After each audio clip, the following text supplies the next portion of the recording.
Let us move on towards the next topic, that is importance of negotiable instruments. Negotiable instruments are indispensable in modern economies, underpinning financial transactions with their efficiency, security, and stability. Their importance can be examined through various phases such as facilitating commerce, enhancing credit facilities, mitigating risks, ensuring legal certainty, providing transaction flexibility, and promoting standardization and efficiency. Let us have a detailed explanation and understand the importance of negotiable instruments. Let us start. First is facilitation of commerce. Negotiable instruments provide a standardized and convenient method for transferring financial obligations between different parties. This simplifies the process of buying and selling goods and services by enabling deferred payments and credit arrangements, significantly contributing to the fluidity of the commerce. That means negotiable instruments are very important to provide a convenient method for transferring financial obligations between different parties. Financial obligations.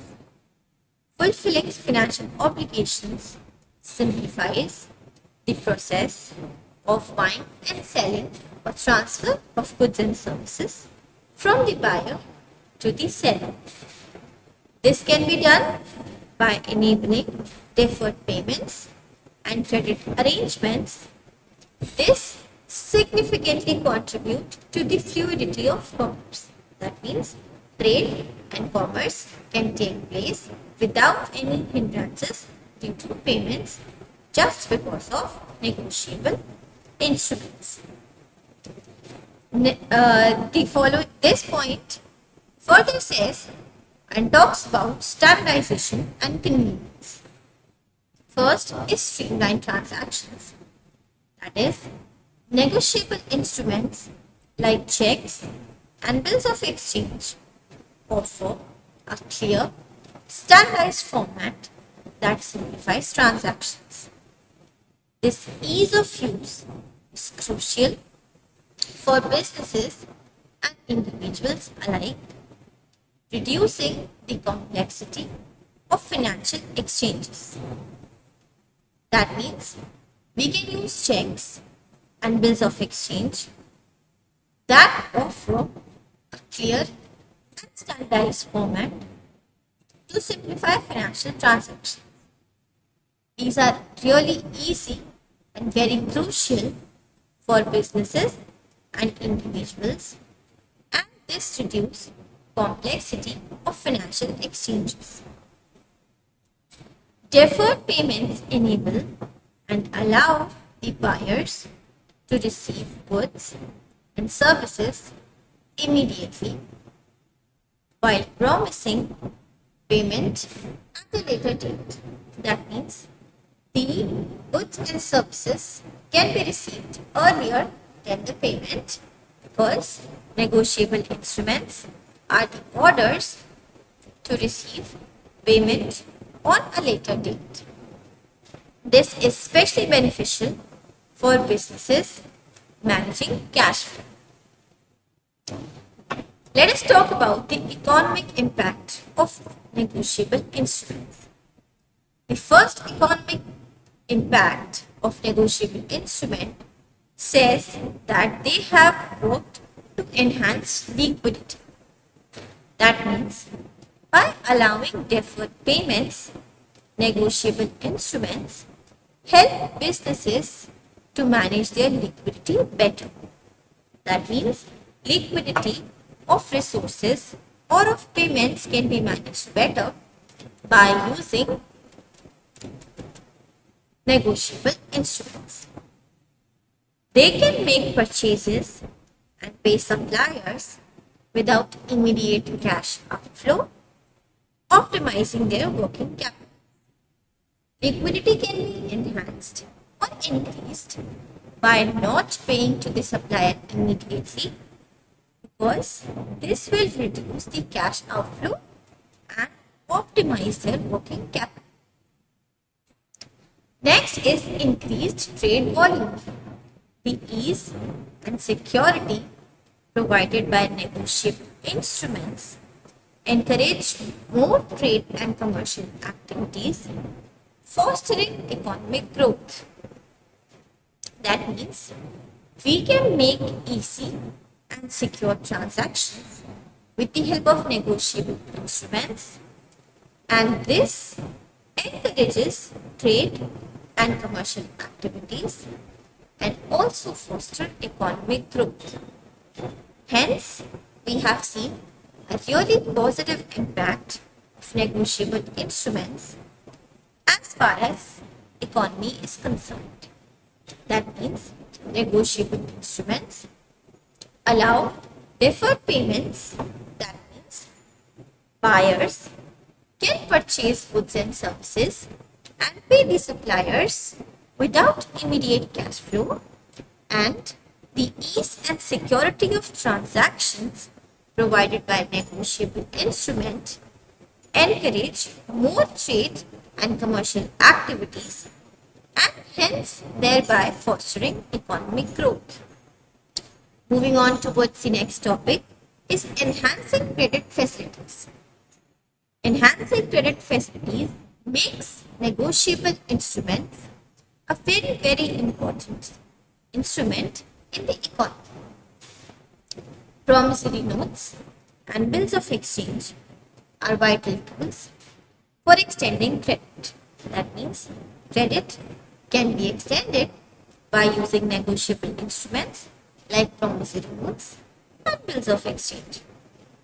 They formalize loan agreements and facilitate credit transactions, making them essential for both personal and commercial finance.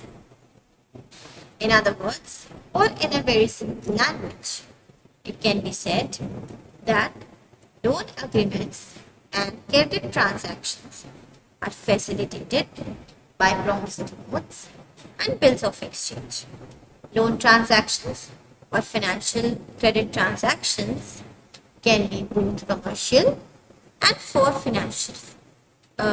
commercial and personal purposes. First is formalizing loans. Promissory notes are used to formalize loan agreements between borrowers and lenders by specifying repayment terms and conditions. They provide a clear framework for credit arrangements, reducing the risk of misunderstanding and disputes. That means by using promissory notes, loan agreements can be formalized between the borrowers and lenders that specify repayment terms and conditions. They also provide a clear framework for credit arrangements, and they also reduce the risk of misunderstanding and disputes. So, there are very less chances of any kind of disputes or disagreements between the borrower and the lender, because the promissory notes do create a formalized agreement. Let us talk about bills of exchange. In the very same case, bills of exchange are used extensively in trade finance. Bills of exchange allow buyers to defer payment for goods and services they receive. That means bills of exchange helps the buyers to make defer payments for the goods and services they have purchased.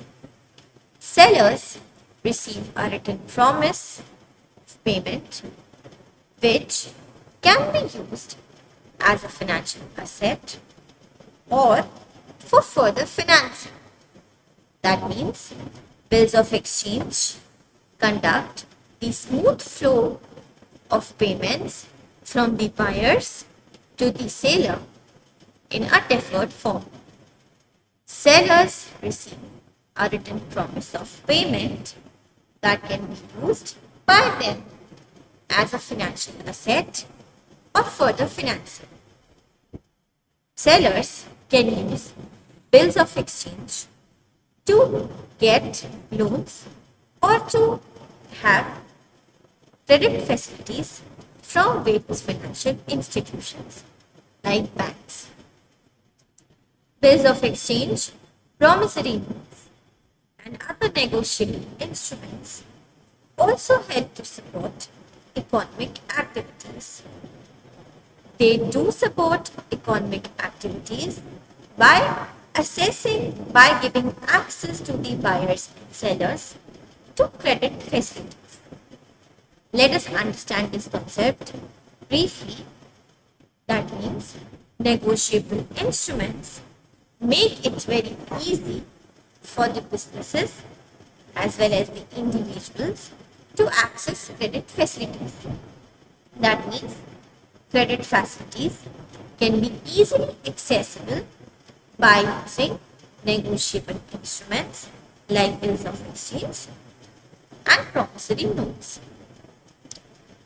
These negotiable instruments provide a reliable and enforceable method for documenting loans and credit arrangements. They support a wide range of economic activities. We can say that negotiable instruments support economic activities by making it easier for the businesses and individuals to access credit. These negotiable instruments are very reliable and also provide an enforceable method for documenting loans and credit arrangements, thereby supporting economic activities. Because economic activities need a lot of finance to have a significant growth to be seen in the economy. Negotiable instruments also help in trade facilitation. In international trade, bills of exchange are particularly valuable. We have also studied about the laws that have been established in USA and UK regarding the use of bills of exchange, because these bills of exchange are of tremendous importance in international trade.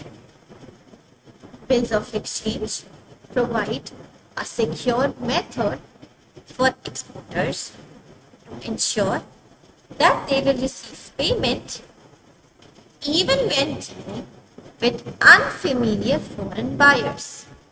That means international trade can also be boosted up by using bills of exchange, because these bills of exchange make exporters to establish dealings with unfamiliar foreign buyers as well.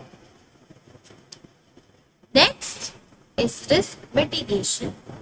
Negotiable instruments contribute significantly to risk management in financial transactions. That means risk can be managed efficiently by using negotiable instruments, because they provide a written reward and enforceable promise of payment. Bills of exchange, promissory note, or we can say all negotiable instruments reduce the risk of non-payment and enhance trust in financial dealings. So, it can be said that negotiable instruments contribute significantly to risk management and thereby facilitating financial transactions. They also provide a written record for enforceable promise of payment, and they reduce risk of non-payments and foster trust in the financial dealings. These can eliminate risks in several ways. First, they offer secure payments. Bills of exchange. Let us talk about bills of exchange in case of secure payments. A seller accepting a bill of exchange from a buyer secures a written promise to pay, which can be enforced legally. This mitigates the risk of non-payment and provides assurance to the seller. That means a seller accepting bills of exchange from buyer secures a written promise to pay, which can be enforced legally. This mitigates the risk of non-payment and provides assurance to the sellers. Next, let us talk about checks in case of secured payments. Banks mitigate credit risks by honoring checks that are drawn on customers' account. That means banks grant a facility that is termed as honor of checks drawn on customers' account. Banks mitigate the risk by honoring these checks drawn on customers' accounts, provided there are sufficient funds or agreed overdraft limits. This adds a layer of security to transactions. That means checks add a sense of security to transactions because they say that there are sufficient funds or agreed overdraft limits because they are always drawn on customers' account. So, bills of exchange and checks offer simplified payments and secured payments, thereby facilitating trade and commerce.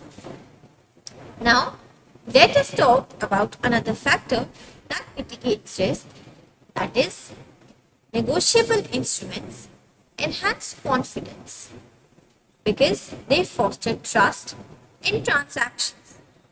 The use of negotiable instruments increase confidence among parties in financial transactions. That means every party that is involved in a financial transaction in which negotiable instruments are used foster their trust in the financial transactions. Knowing that there is a legal mechanism to enforce payment enhances their trust and reduces the potential for any kind of disputes. That means every party that is involved in the financial transactions have trust on financial transactions due to the use of negotiable instruments because they have a legal mechanism and thereby they reduce the potential of any kind of disputes. Businesses can use negotiable instruments as a part of their broader risk management strategies. That means, in order to mitigate risk, negotiable instruments have become a significant part of management strategies. They ensure that they have documented enforceable claims for the payments owed. I hope risk mitigation in terms of negotiable instruments is clearly understood. Let us talk about another point, that is legal certainty and enforceability. The legal framework governing negotiable instruments ensures predictability and enforceability in commercial transactions. That means legal framework that governs negotiable instruments help to predict and enforce commercial transactions. This legal certainty is crucial for fostering trust and reliability in business relationships. Hence, we can conclude that negotiable instrument is a very crucial part for fostering trust and reliability in business relationships. Let us talk about the legal framework. First is Uniform Commercial Code. In United States, the Uniform Commercial Code provides a comprehensive legal framework for the creation, transfer, and enforcement of negotiable instruments. This uniformity reduces legal uncertainties and facilitates interstate commerce. That means to have interstate transactions of trade and commerce. In United States, a comprehensive legal framework has been established for the creation, transfer, and enforcement of negotiable instruments. Various international conventions provide similar frameworks globally that ensure that negotiable instruments are recognized and enforceable across different jurisdictions. Negotiable instruments are also useful in predicting financial transactions and fostering trust among them. That means the clear legal rules governing negotiable instruments help the parties to establish firm confidence in the enforceability of their claims. That means the legal rules that govern negotiable instruments help the parties involved in it to be confident in the enforceability of their claims. This reduces the risk of disputes and enhances the reliability of financial transactions. Negotiable instruments also help in the resolution of disputes. That means when a dispute arises, the legal framework provides mechanism for their resolution. Resolution can only be provided because there is a legal framework that gives mechanism to the enforcement, creation, and resolution of any negotiable instrument. This ensures that the parties can resolve issues efficiently and fairly. So, negotiable instruments foster trust and predict financial transactions due to their legal framework. Next, let us talk about the flexibility in transactions. Negotiable instruments offer significant flexibility in managing financial transactions. That means negotiable instruments are very important to flexibly manage financial transactions. They allow parties to negotiate payment terms, defer payments, and transfer financial obligations, supporting a wide range of business needs. That means negotiable instruments offer a significant flexibility in managing financial transactions. Negotiable instruments allow different parties to negotiate payment terms, defer payments, and transfer financial obligations.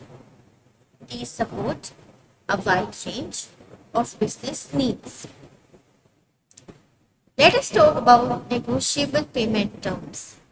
First is customization. Parties can tailor the terms of negotiable instruments to suit their specific needs.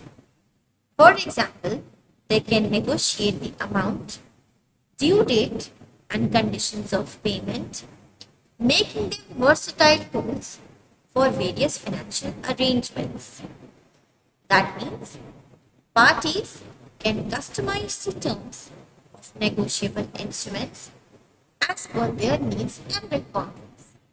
That means they can negotiate in terms of amount, due date, conditions of payments. These all customizations make negotiable instruments versatile tools for arranging financial transactions. The ability to defer payments to a future date also provides businesses with the flexibility to manage their cash flows more efficiently. As deferred payments are allowing us to buy goods and services without immediate cash outflow, this enables a flexibility in managing cash flow efficiently and effectively. This also helps in aligning payment schedules with revenue cycles. Let us talk about the transferability as well. Negotiable instruments can be easily transferred to third parties, but this can be only done through endorsements. That means a payee can endorse a promissory note or check to another party, transferring the right to receive payments. That means negotiable instruments can be endorsed from the payee to a third party, which grants them the right to receive payments. This transferability allows businesses to use negotiable instruments as collateral for taking loans or to sell them to financial institutions. This also provides additional financial options. Hence, negotiable instruments offer flexibility in managing financial transactions without the immediate use of cash outflow. They also have the ability to make deferred payments according to the revenue cycles. These negotiable instruments are transferable, that means can be endorsed to a third party and also transfer the right to receive payment. This transferability helps businesses to use negotiable instruments as collateral for taking loans and selling them to the different financial institutions. The last point of importance of negotiable instrument talks about standardization and efficiency. Standardized formats and procedures for negotiable instruments streamline financial transactions, reducing administrative complexities and promoting efficiency. That means standardized formats and procedures help to facilitate smooth financial transactions and reduce any kind of administrative complexity. First, let us talk about its consistency across jurisdictions. First, it has uniform standards. The use of standardized formats for negotiable instruments ensures consistency across different jurisdictions and financial markets as well. This uniformity simplifies the process of conducting transactions international. That means with, with the use of standardized formats, negotiable instruments create consistency across different jurisdictions and financial markets. The uniformity simplifies the process of conducting transactions internationally. Further, we can say that negotiable instruments also reduce administrative burden.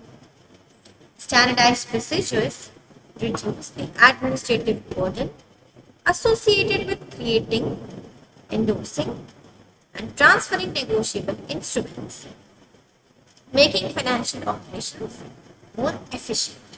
That means negotiable instruments make financial transactions or operations more efficient by creating uniform standards for negotiable instruments to be created, to be endorsed, and to be transferred. Let us talk about the economic efficiency of these negotiable instruments. First is transaction processing. The efficiency gained from standardized procedures translates into faster processing of financial transactions. That means, with the help of standardized procedures, faster financial transactions can take place. These faster transactions enhance the overall functioning of financial systems supporting economic activity. These also reduce cost by reducing the complexity and administrative cost associated with financial transactions. Negotiable instruments contribute to lower transaction costs for businesses and individuals. Hence, we can say that negotiable instruments process financial transactions faster and also reduce the cost by reducing complexity and other administrative costs. So, we have talked about the points of importance of negotiable instruments. I hope these are clear. Let us recover the points. First is facilitation of commerce.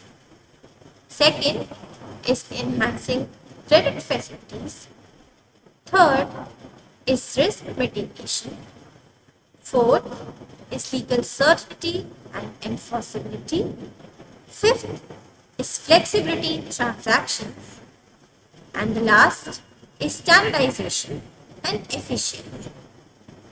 To conclude, we can say that negotiable instruments are integral to the functioning of modern economies, providing a secure, efficient, and reliable means of transferring financial obligations. That means negotiable instruments play a very vital role in modern economies by providing a secure, efficient, and reliable means of transferring financial obligations. Promissory notes, bills of exchange, and checks each serve distinctive purposes in facilitating commerce, enhancing credit facilities, mitigating risks, and ensuring legal certainties in financial transactions.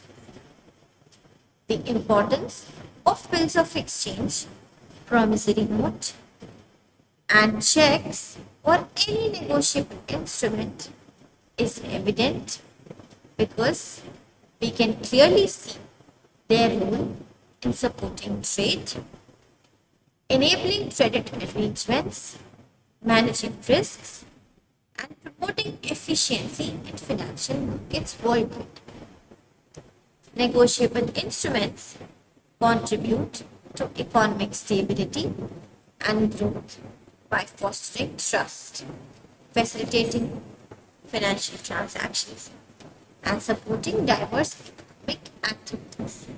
That means negotiable instruments support diverse economic activities, facilitate financial transactions, and foster trust, thereby contributing to economic stability and growth. Their standardized formats and legal frameworks ensure consistency and predictability, enhancing the reliability of financial transactions. By providing flexible, enforceable, and secure methods for managing financial obligations, negotiable instruments support the smooth functioning of economies on a global scale. That means negotiable instrument helps to facilitate smooth flow of trade and commerce on a global scale because they are flexible, enforceable, and are a secured method for managing financial obligations. I hope the concept of importance of negotiable instruments is clear.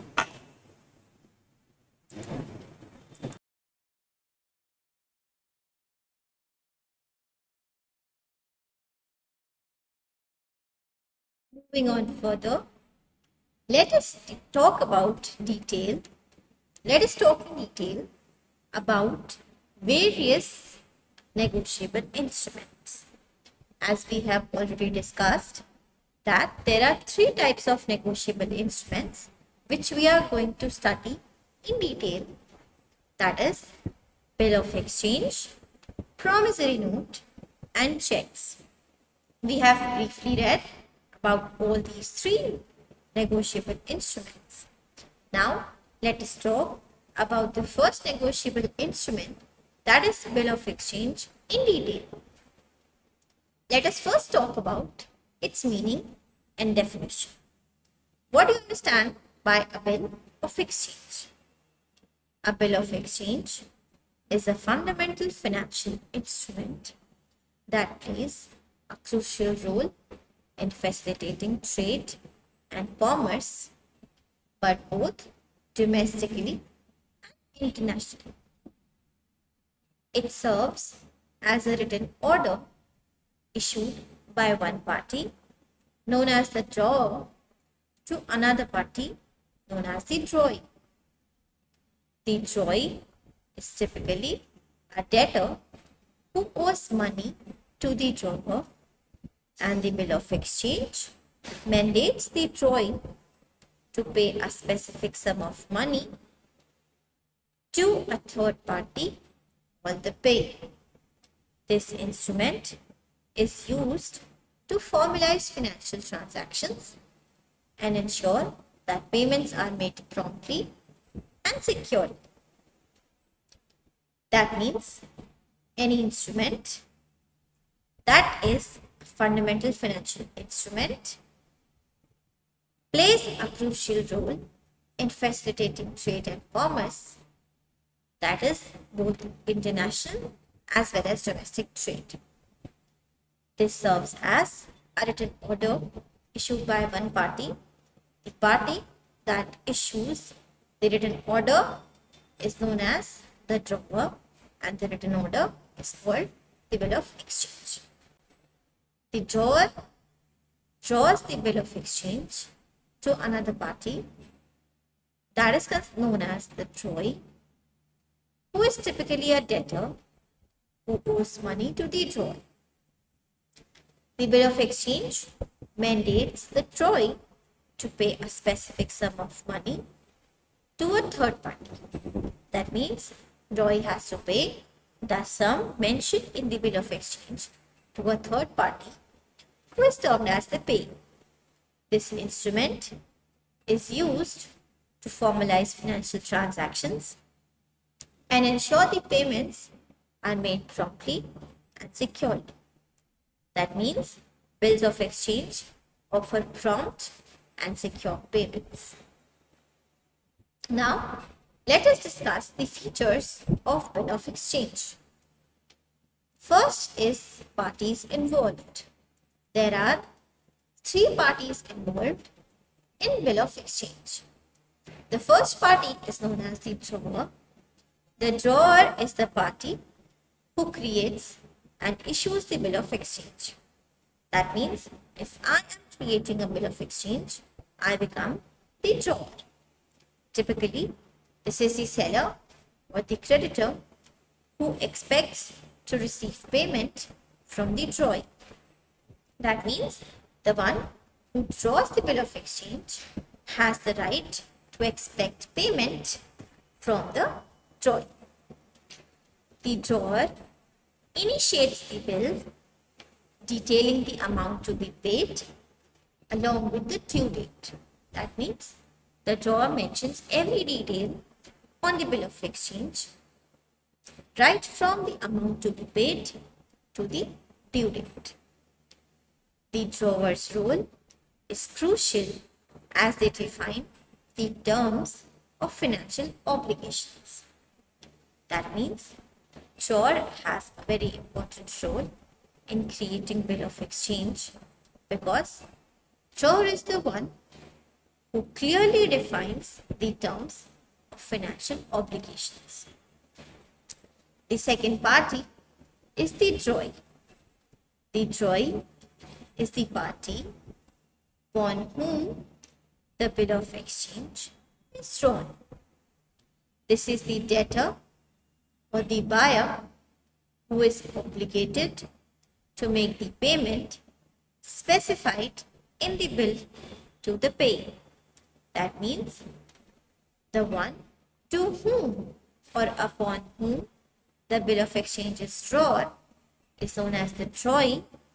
Drawee is the debtor or a buyer who is obligated to make payment that is specified in the bill of exchange.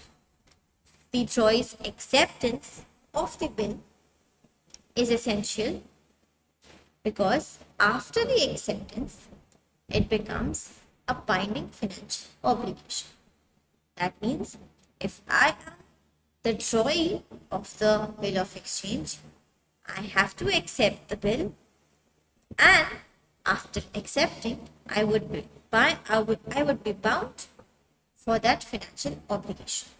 I would be fulfilling the financial obligation because I would be bound because I have accepted the bill of exchange. By accepting the bill, the drawee commits to pay the specified amount on the due date. That means once I have accepted the bill, I become bound towards the financial obligation. I have the commitment to pay the specified amount on the due date. The third party is the payee. The payee is the party entitled to receive the amount specified in the bill of exchange. That means the one who receives the amount that is specified in the bill of exchange is known as the payee. This is usually the seller or the creditor who is owed money by the drawee. That means payee is generally the one to whom the drawee has to pay. The payee can either retain the bill until maturity to receive the payment, or the payee also has the right to endorse it to another party. Second characteristic is unconditional order to pay. A fundamental feature of bill of exchange is that it contains an unconditional order for the drawer from the drawer to the drawee to pay a specific amount of money. That means bill of exchange does not contain any condition to make payments. It is unconditional order. It's an unconditional order from the drawer to the drawee to pay a specific amount of money. This order must be clear and not subject to any conditions or contingencies. The unconditional nature ensures that there are no ambiguities regarding the obligation to pay. That means this elimination of any obligation ensures that there are no confusions in making financial transactions successful. That means negotiable instruments, that is bill of exchange, is an unconditional order in which the thrower asks the throwee to pay a specified sum of money without any conditions or contingencies. The next is specified sum of money.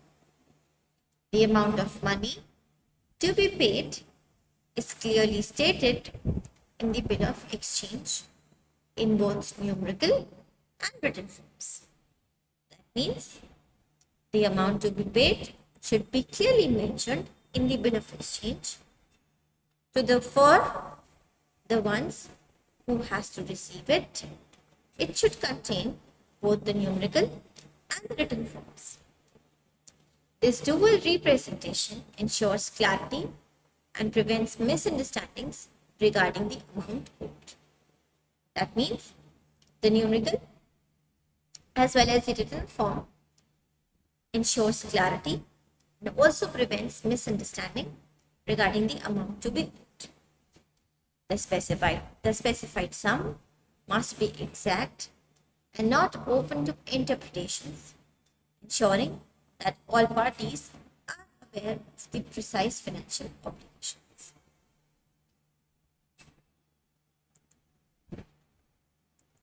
Is fixed date or on demand. That means a bill of exchange can be demanded on a fixed date that is mentioned in it, or can be demanded before it. There are two types of bill, that is term bill and slide bill. Now, what is term bill or what is side bill? A side bill is payable immediately upon presentation. That is, a side bill is payable immediately on demand to the throwee. As and when the throwee demands to have the payment, the side bill is immediately cleared. The payee can demand payment as soon as the bill is presented. That means after the presentation of the bill, the payee can demand the payment anytime. Side bill makes it possible for the transactions where immediate funds are required. That means side bills are very important for facilitating immediate funds. Side bills are often used in situations where prompt payments are crucial. That means side bills are immediately paid upon presentation or on the demand of the throwee. As soon as the bill is presented, the payment can be demanded by the payee. It is very suitable for the transactions where immediate funds are required. These are very important in prompt payments. Next is term bill. A term bill specifies a future date on which the payment must be made. That means the bill bears a specific date on which the bill is to be encashed or to be paid. For example, 1st of January 2025. I have made a bill, I have drawn a bill, and I have mentioned the date 1st of January 2025. That means the payee can only present this bill on 1st of January 2025 and can get it encashed. Or a term bill contains a duration after a particular event. That means 30 days after the site, 15 days after the site, or 45 days after the site.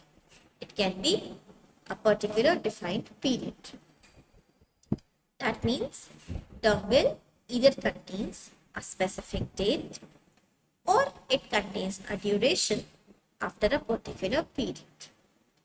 Term bills provide a clear timeline for payment, allowing the drawee to prepare the necessary funds beforehand.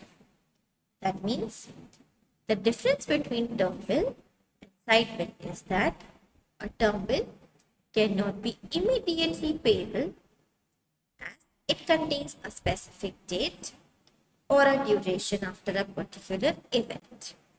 But a side bill is paid immediately upon presentation and on the drawee's demand. As per the pay, it does not contain any date. These bills are often used where the prompt payments are important. Moving on further, the next is negotiability. Bills of exchange are considered negotiable instruments, meaning that they can be transferred from one party to another by endorsement and delivery. As we already know, that bills of exchange are a type of negotiable instrument. That means they are freely transferable, they can be endorsed and delivered from one party to another. Endorsement involves signing on the back of the bill, indicating the transfer of rights to receive payment to another party. That means by signing at the back of the bill of exchange, the rights to receive payment is transferred to another party. This feature enhances the liquidity of bills of exchange as they can be used as a form of payment or easily converted into cash. That means a negotiable instrument that can be freely transferred by endorsement or delivery is termed as a bill of exchange. Endorsement can be done by signing on the back of the bill, and the rights of the payment to be received gets transferred to another party. This feature enhances the liquidity of the bill and they can be used as a form of payment and can easily be converted into cash. Next is transferability. Transferability says that bill of exchange can be transferred from one party to another party. It can only be transferred through the process of endorsement. Endorsement can be initiated by signing on the back of the bill. As soon as the bill of exchange is endorsed, the right to receive payments is transferred to another party. It makes the bill of exchange very liquid in nature, and bills of exchange can easily be used for any kind of financial obligations to be fulfilled.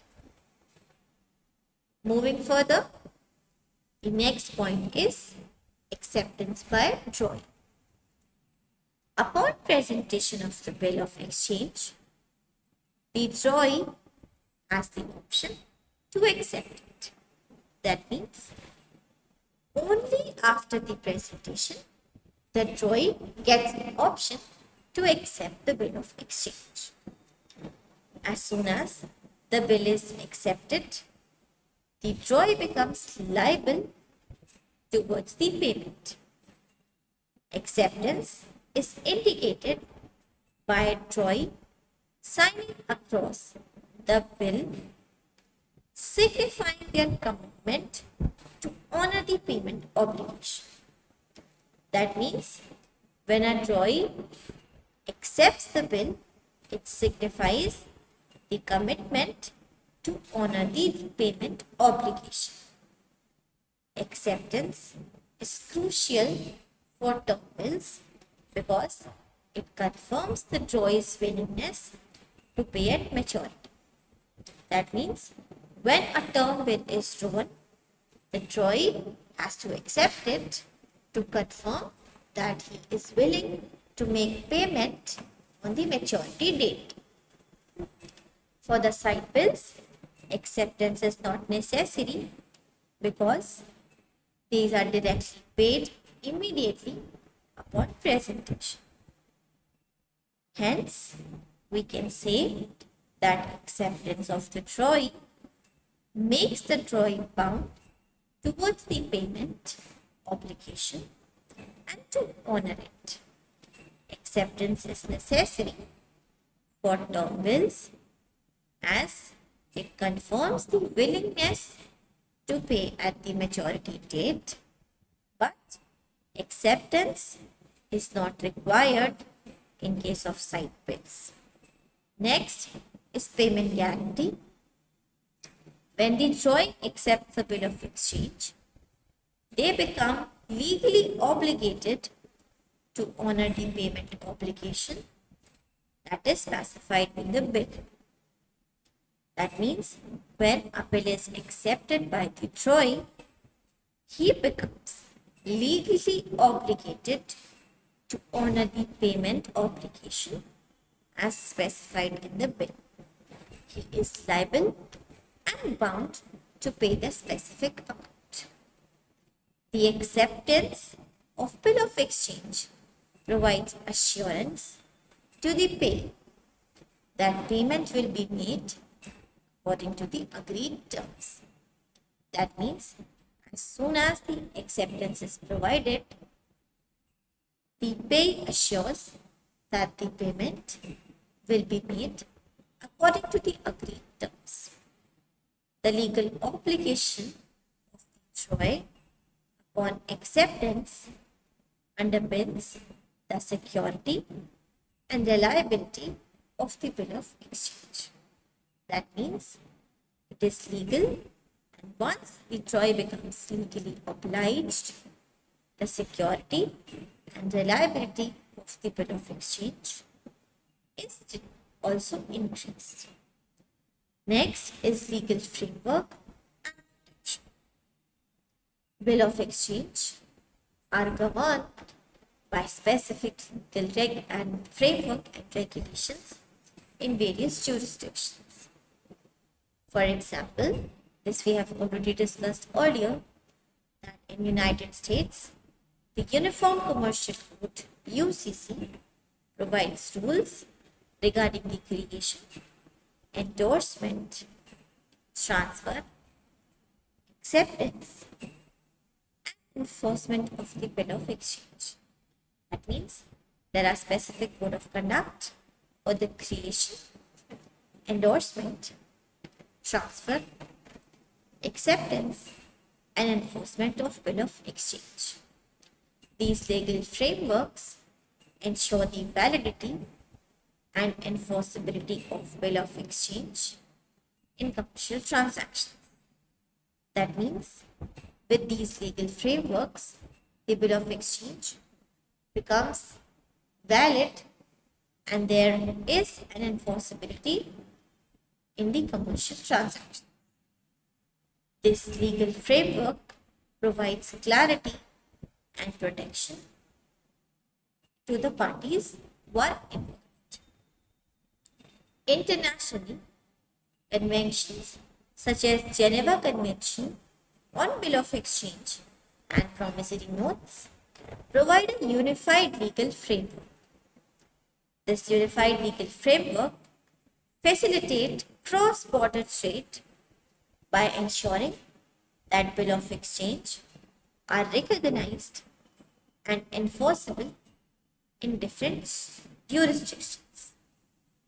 That means in Geneva Convention, The legal framework on Bill of Exchange and promissory notes was provided, which facilitate cross-border trade, ensuring that Bill of Exchange are recognized and enforceable in different jurisdictions.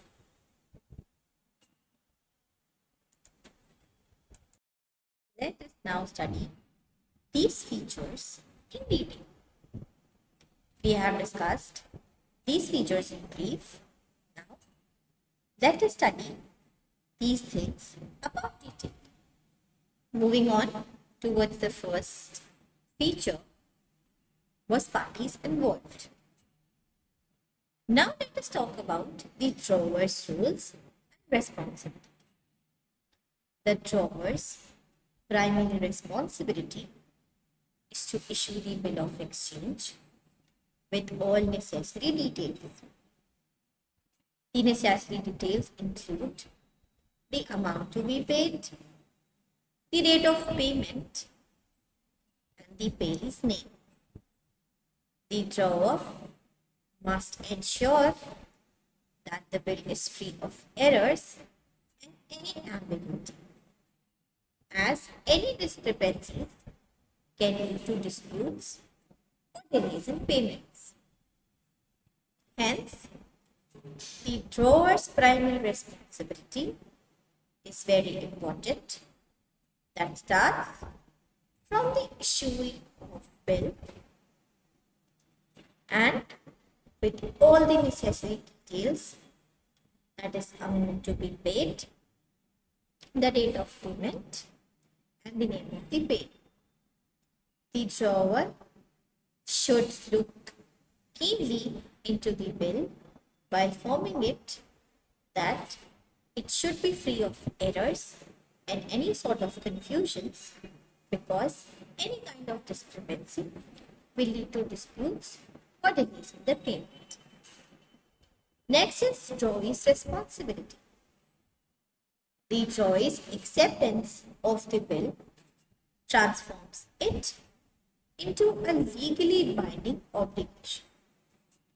That means as soon as the bill is accepted by the drawer becomes legally bound to complete this financial transaction.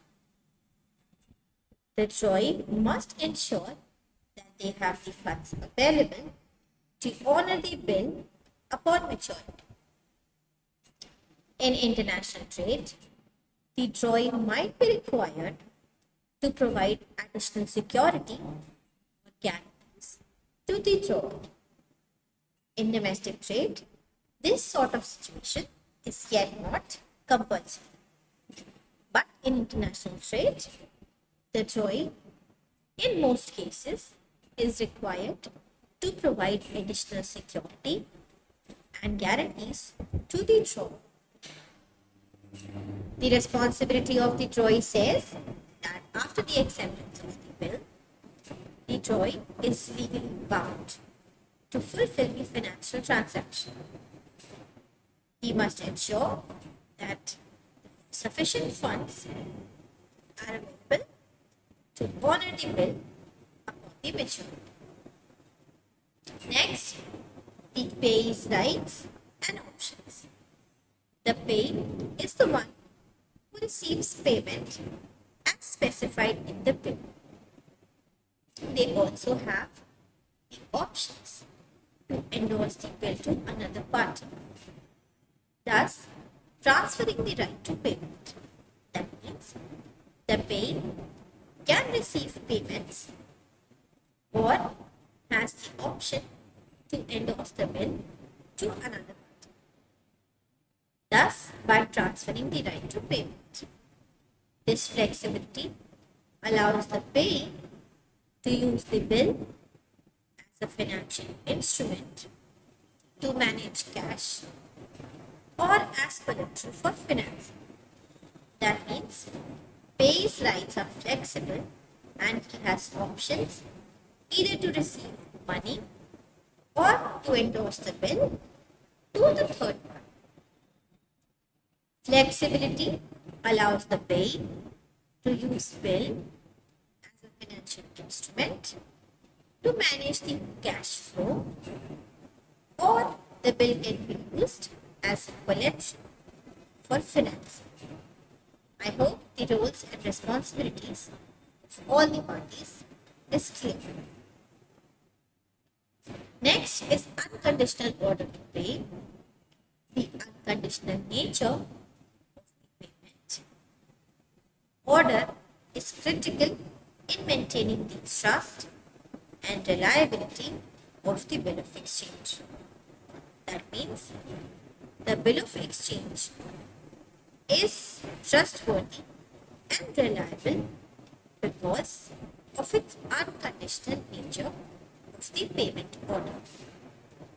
Any conditions attached to the payment order would render the bill non-negotiable, reducing its utility and acceptability in commercial transactions.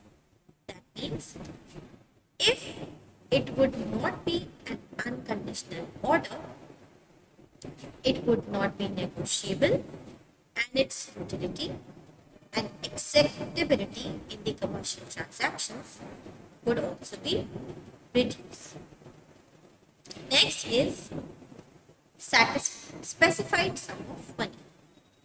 The requirement to state the amount in both numerical and written forms is a safeguard against fraud and errors.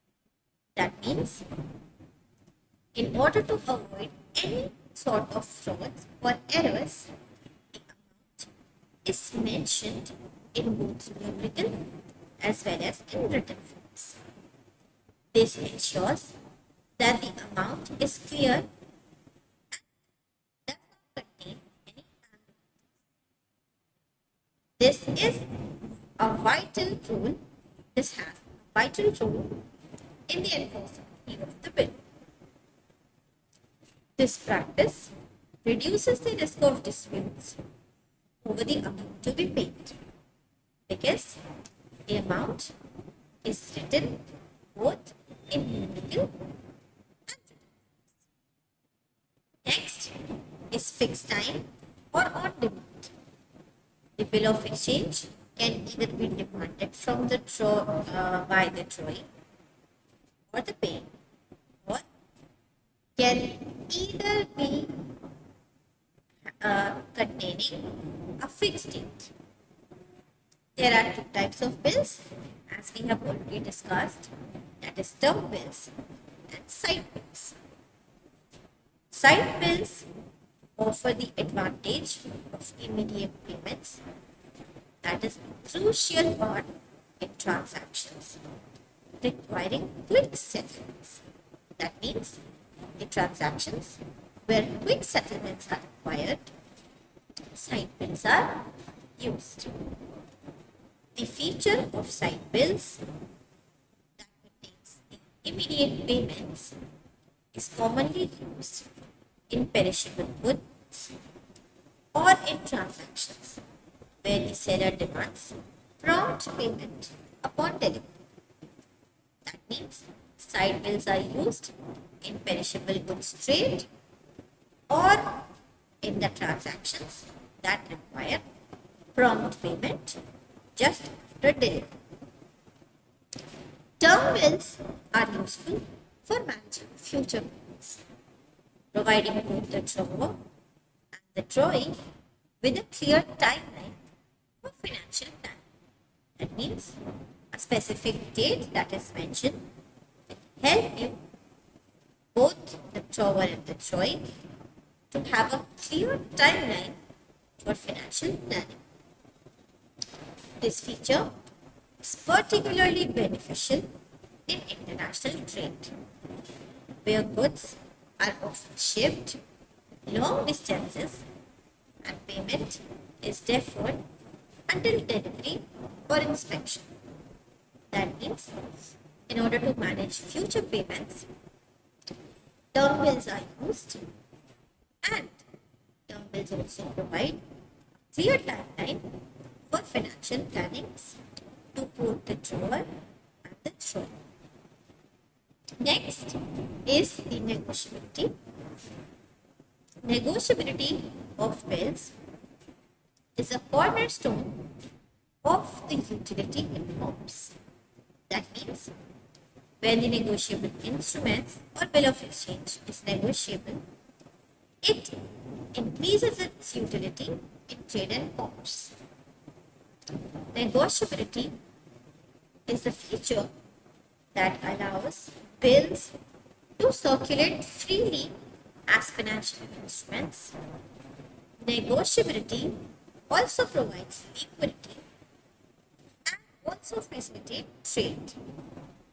By endorsing a bill, the holder can transfer the right to payment to another party, enabling it to function as a form of money. That means a bill can be endorsed and the holder can transfer the right to payment to another party. This feature, negotiability, enables bill of exchange to act as a form of money because this can easily be transferred and liquidate to complete financial transactions. Next is transferability. Transferability makes negotiable instruments or bill of exchange a very important concept in trade and commerce. Transferability means transferring the payment rights from one person to another. This bill of exchange can freely be transferred from one party to another. The drawer draws the bill to the drawing. The drawing makes payment to the payee. The payee has the option to retain the bill until maturity or to transfer or endorse it to another person. Hence, transferability makes bill of exchange an object that has a great utility in facilitating trade because it makes the financial transactions smooth. Next is acceptance by the drawee. The acceptance process involves the drawee acknowledging their obligation to pay the specified amount on the due date. That means when the drawee accepts the bill, he acknowledges the obligation of paying the amount on due date. This acceptance is usually indicated by the drawee's signature on the bill. That means when the drawee duly signs the bill, he becomes legally obliged to make the successful financial transaction because he has given his acceptance towards the bill. When the drawee's signatures on the bill transforms into a binding promise to pay.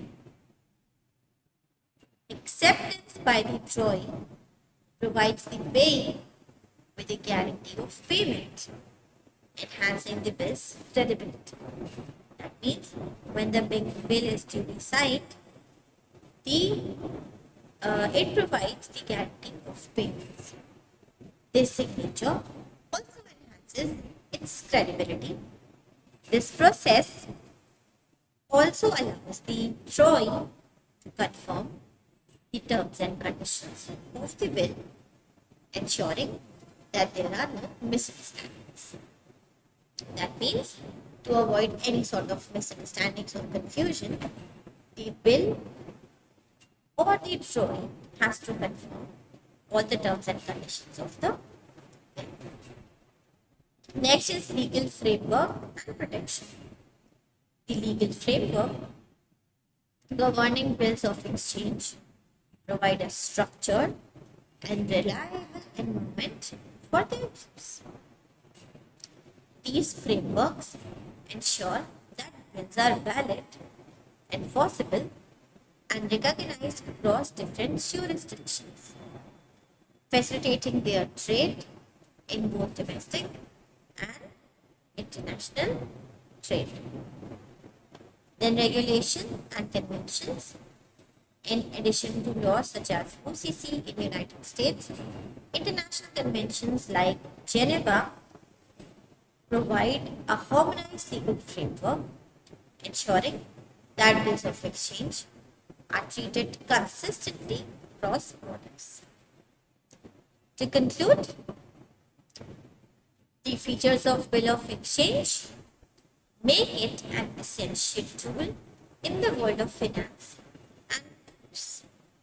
By understanding the role of the parties involved, the importance of unconditional order to pay, the clarity required for the specific sum of money, the distinctions between term and side bills, the negotiability, the process of acceptance by the drawing, and the robust legal framework that support their use, we gain a comprehensive understanding of why bills of exchange are so valuable. These features collectively ensure that bill of exchange provides a secure, efficient, and reliable means of facilitating payments and extending credits. They enhance the liquidity of commercial transactions, be it national or international. As a result, bill of exchange continues to play a vital to play their role in economy, supporting businesses and individuals in managing their financial obligations and fostering economic growth.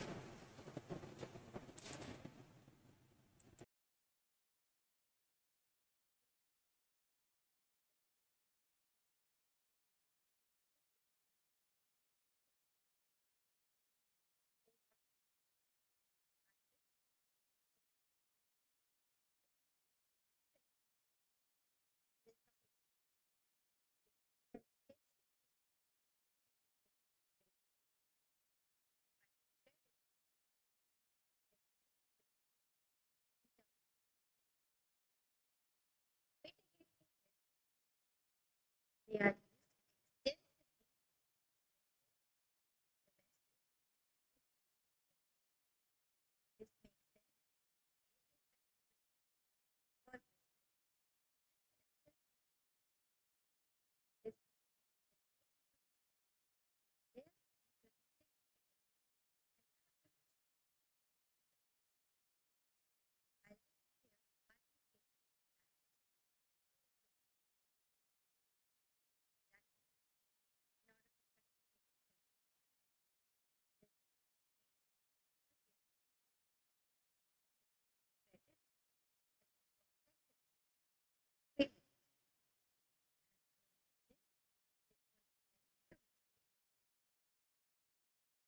Let us talk about the importance of bills of exchange. First is facilitation of trade and commerce. Bills of exchange are instruments in facilitating both international and domestic trade by providing a secure, reliable, and standardized method for making payments across borders. Their structured format and legal recognition make them a preferred instrument in trade transactions. Let us talk about international trade. In international trade, bills of exchange are especially valuable due to their ability to bridge the gap between buyers and sellers in different countries. They address the challenges posed by geographical distances, different legal systems, and varying currencies. By using bills of exchange, exporters can sell their goods to foreign buyers with the assurance that they will receive payments as agreed upon. Importers, on the other hand, can buy goods on credit, allowing time to receive and sell goods before the payment is due. Next, let us talk about domestic trade. In domestic trade, the bills of exchange streamline transactions by providing a formalized method of payments. That means bill of exchange in domestic trade creates a streamlined transactions of making payments.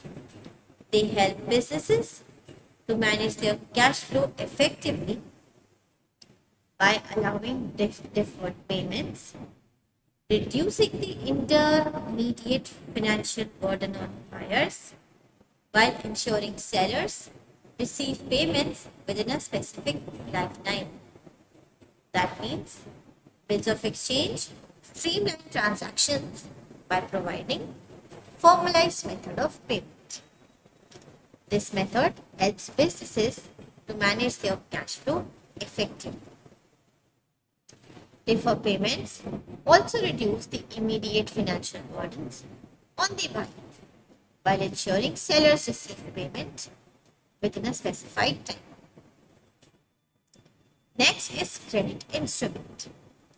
Bill of exchange serve as a vital credit instruments in commercial transactions. They enable seller to extend credit to buyers, facilitating smoother trade relationships and transactions. This extension of credit is crucial for businesses, especially in sector where large capital outlays are required. So bill of exchange provides a visual instrument for commercial transactions. Next is extending credit. It's a part of credit instrument only. Credit instrument has two parts: enhancing credit, enhancing financing options. So when a seller extends creditors to buy a full fridge, the buyer is allowed to provide goods and service to pay for them a minute later. This management benefits both good practices. The buyer gains time to generate revenue from the goods and services, while the other one potentially increasing sales by offering attractive credits to firm. Now, financing options. Bill of exchange can also be used as collection for obtaining financing from financial institutions. Bankers and lenders are often willing to provide loans or lines of credit against accepted bill of exchange. This use of bill as collection enhances the liquidity of business. This feature enables the businesses to make their working capitals and invest in opportunities. Next is flexibility in payment terms. One of the key advantages of bill of exchange is that it contains flexibility in terms of making payments, which can be tailored to unit the specific time for the parties involved. This flexibility is manifested in the form of term and side bills on the earth. Next is term bills. Term bills specify a date for payment. This bill allows buyers and sellers to negotiate deferred payment terms. This flexibility is particularly beneficial in industries where the production or delivery of goods time take place. By agreeing on a future payment date, Buyers can now align their cash flow with their payment allocation. So, improving the cash flow management, sellers in turn plan their financial operations, knowing that the payment will be received at a specific time. So that means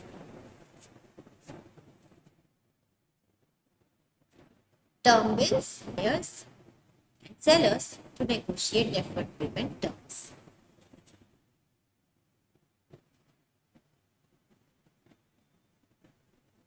Play a crucial role in mitigating risks that is associated with trade, particularly in international transactions. Bills of exchange provide a secure payment mechanism that addresses risks related to currency fluctuations, creditworthiness, and legal enforceability. In international trade, currency fluctuations can cause significant risks to both buyers and sellers. By using bills of exchange denominated in a stable currency, parties can hedge against adverse currency movements. Additionally, forward contract and other hedging instrument can be used in conjunction with bill of exchange to further manage currency risk. Next is credit risk. Credit risk or the risk of non-payment by the buyer is a major concern in trade transactions. Bills of exchange mitigate this risk by providing a legally enforceable promise to pay. That means when there is a risk of non-payment by the buyer, there becomes a major concern in trade transactions. Bill of exchange mitigate the risk by providing legally enforceable promise to pay. Once a bill is accepted by the drawee, it becomes a binding obligation.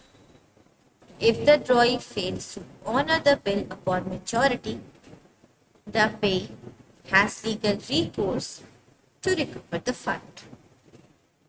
This security enhances the confidence of the seller in extending credits to buyer. That means bill of exchange mitigate the risk by giving obligation or legal foundation to honor the bill upon the maturity. The payee has legal recourse to recover the funds. This makes the seller's confidence in extending credit to the buyers. Next is legal enforceability.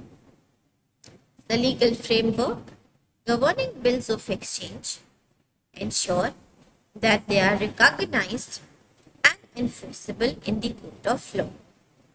This legal certainty provides assurance to parties involved in trade transactions that their rights and obligations will be upheld. In international trade, conventions such as the Geneva Convention on Bill of Exchange and promissory notes provide a harmonized legal framework facilitating cross-border transactions. Next, let us talk about the practical uses of bills of exchange. First, it is used in trade finance. In trade finance, bills of exchange are used extensively to facilitate transactions between exporters and importers. That means in trade finance, bills of exchange facilitate transactions between exporters and importers. They provide a structured method for securing payments managing credit, and ensuring the smooth flow of goods and services across borders. Financial institutions often play a key role in this process by offering services such as discounting of bill of exchange, where they purchase the bill before its maturity at a discount, providing immediate liquidity to the seller. That means a structured method of securing payments is provided by bill of exchange. It also helps in managing credit and also ensure the smooth flow of goods and services across borders. Here, there are several services that are offered by financial institutions that also help in the smooth functioning of this trade.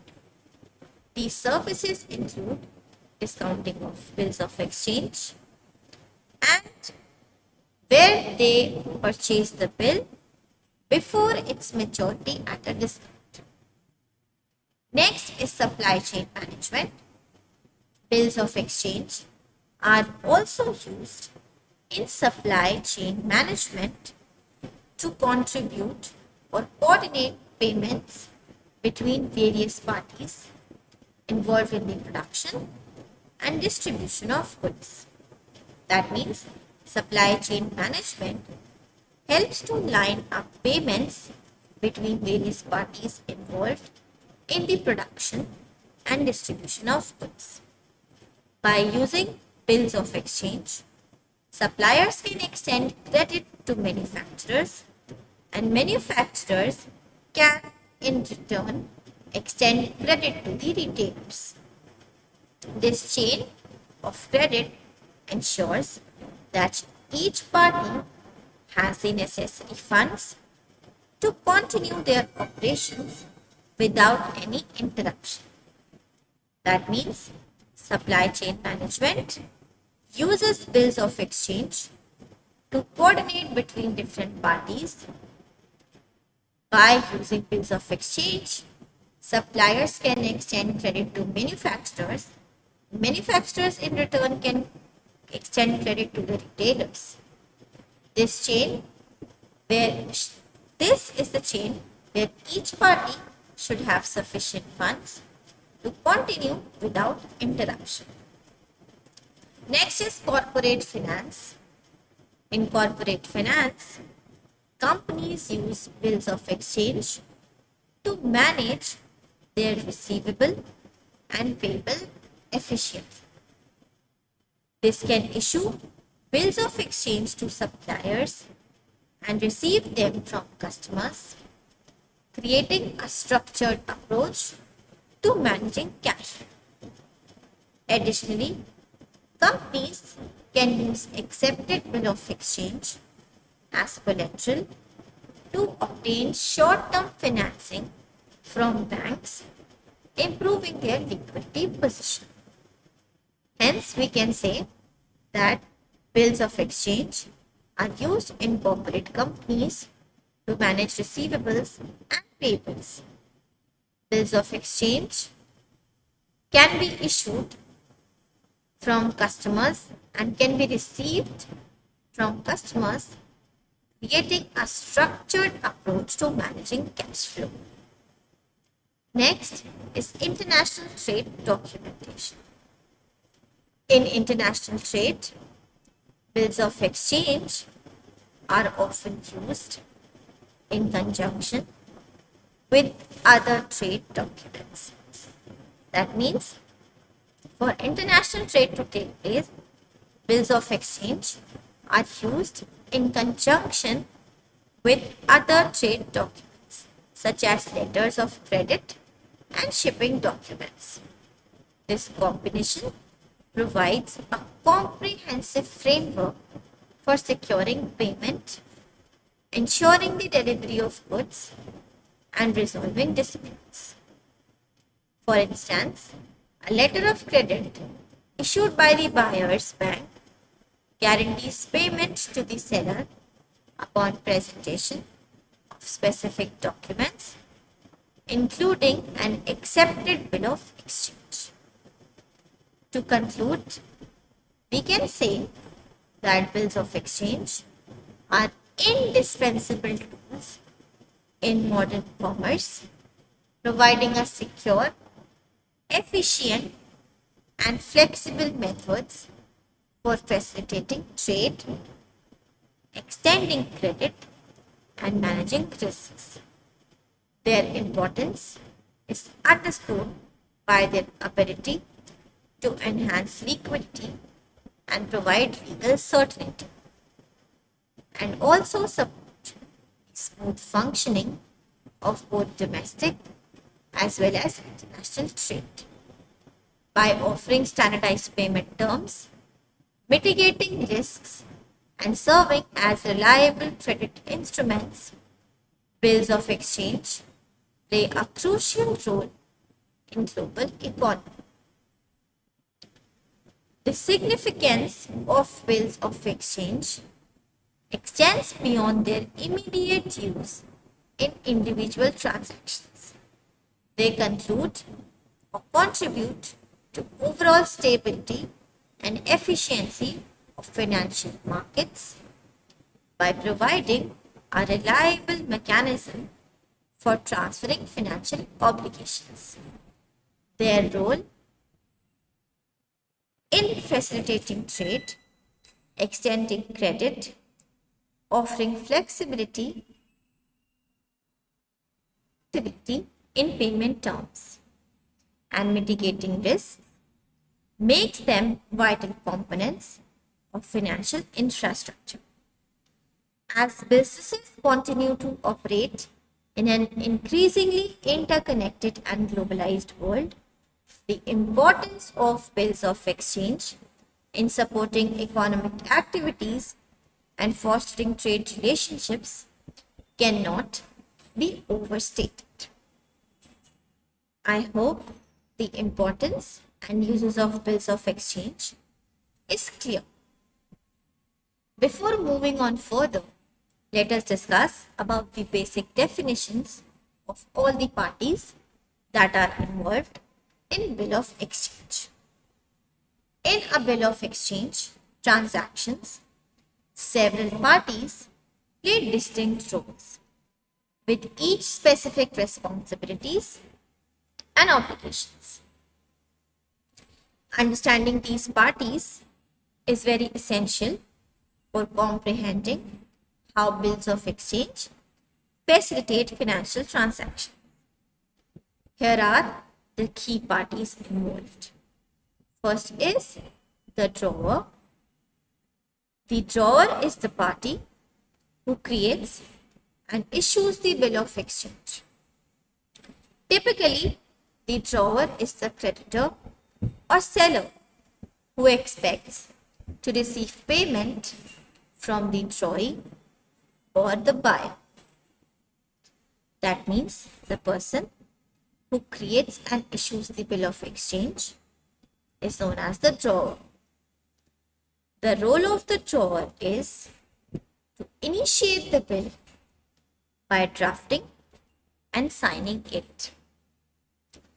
The drawer also directs the drawee to pay a specified amount of money to the payee at a future date or on demand. The responsibility of the drawer is to ensure that the bill is properly drafted with all necessary details, including the amount, payment terms, and names of the drawer and the payee. Next is drawee. The drawee is the party upon whom the bill of exchange is drawn. This is usually the debtor or the buyer who is obligated to make the payment as specified in the bill. The drawee receives the bill of exchange from the drawer and is legally bound to accept and honor its terms. including making the specified payment to the payer. So, a person to whom the bill of exchange is drawn is known as the drawer. He is generally the debtor or the buyer. The role of the drawer is to receive the bill of exchange and to accept it and to become legally bound to honor the terms and conditions and to make the financial transaction successful. The responsibility of the drawer is to accept the bill by signing it. That means he officially becomes the acceptor and confirm the commitment to pay on the due date or upon demand. If the drawer does not accept the bill, it may still be payable depending upon the agreed terms. There are two types of bills, term bill and side. Term bills are needed to be acceptable, but side bills may. Next party is the payee. Payee is the party to whom the payment specified in the bill of exchange is to be made. Typically, the payee is the creditor or seller who is entitled to receive the payment from the drawer. That means the one who receives the payment from the drawer is known as the payee. The role of the payee is to hold the right to receive the specified sum of money from the drawer upon the bill's maturity or upon presentation. That means the payee has the right to receive specified sum upon bill's maturity or upon presentation in case of silence. The responsibility of the payee is to ensure that the bill of exchange is properly endorsed if they wish to transfer the right to receive payments to another party. That means if the payee wants to transfer the bill of exchange, he has to ensure that the bill of exchange is properly endorsed. The proper endorsement can only be done by signing at the back of the bill of exchange. They must also present the bill for payment on the agreed upon date or upon demand. That means the bill has to be presented on a specified date if it is a term bill and can also be presented upon demand in case of side bill. These are the three main parties that are involved in bills of exchange transactions. But sometimes there are some additional parties that are there in case of endorsement. In case of endorsement, the first party is endorser. An endorser is a party who signs the back of the bill of exchange, transferring their rights to receive payment to another party. This endorser can be the payee as well. If the payee is transferring the right to receive payment to another party, he becomes an endorser. That means a party who signs at the back of the bill of exchange to transfer the right to receive payment to another party is the endorser. The role of endorser is to negotiate the bill of exchange to a third party. Endorsement can either be blank, where the endorser simply signs without naming a specific transferee, or the endorsement can be special, where the name of the endorsee is specified. That means the one who signs at the back of the bill of exchange is the endorser, and the endorser has the right to transfer the bill of exchange.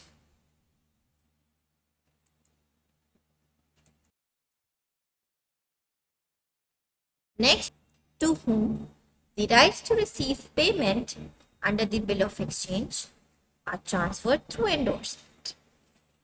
The endorsee becomes the new holder of the bill and has the right to present it for payment to the drawee.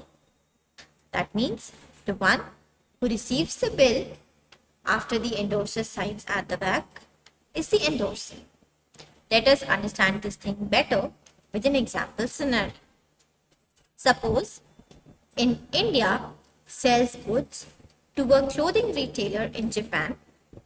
The manufacturer is the drawer who prepares a bill of exchange, directing the drawee, the retailer, to pay a specified amount to the payee, that is the manufacturer. After 60 days, the goods are shipped. The retailer accepts the bill, indicating their commitment to pay on the specified date. If the retailer fails to pay, the manufacturer can enforce payment through legal means. Understanding the roles and responsibilities of these parties in bills of exchange transactions are crucial